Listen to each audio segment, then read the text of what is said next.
বর্তমান অন্তর্বর্তী সরকারের সময় নিরপেক্ষ নির্বাচন সম্ভব না বলে মন্তব্য করেছেন জামায়াতের নায়েবে আমির সৈয়দ আব্দুল্লাহ মোহাম্মদ তাহের। এছাড়া ত্রয়োদশ জাতীয় নির্বাচনের আগেই গণভোট, অন্তর্বর্তী সরকারের ৩ উপদেষ্টাকে অপসারণ সহ ৩ দাবি জানিয়েছে ইসলামী ৮ দল। আজ ৮ দলের সংবাদ সম্মেলনে দাবিগুলো তুলে ধরেন জামায়াতের নায়েবে আমির সৈয়দ আব্দুল্লাহ মোহাম্মদ তাহের। এ সময় জামায়াতের নায়েবে আমির বলেন, একটি দল শুরু থেকেই রাষ্ট্র সংস্কারের বিরোধিতা করেছে। প্রধান উপদেষ্টার ভাষণে ঐক্যমত্য কমিশনের সুপারিশ বাস্তবায়ন না হয়ে একটি বিশেষ দলের স্বার্থ গুরুত্ব পেয়েছে। এই ভাষণের পর গণভোটে জনগণকে সিদ্ধান্ত নিতে জটিলতায় ফেলে দেওয়া হয়েছে।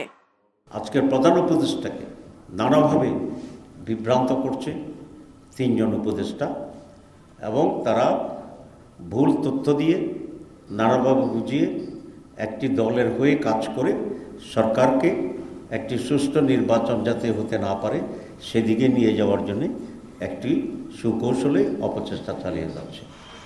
আমরা আজকের এই মুহূর্তে স্পষ্টভাবে ঘোষণা দিতে চাই, আমরা ৮ দল এবং আমাদের সাথে আরও কিছু দল আছে যারা ফর্মালি না আসলেও আমাদের সাথে যোগাযোগ আছে।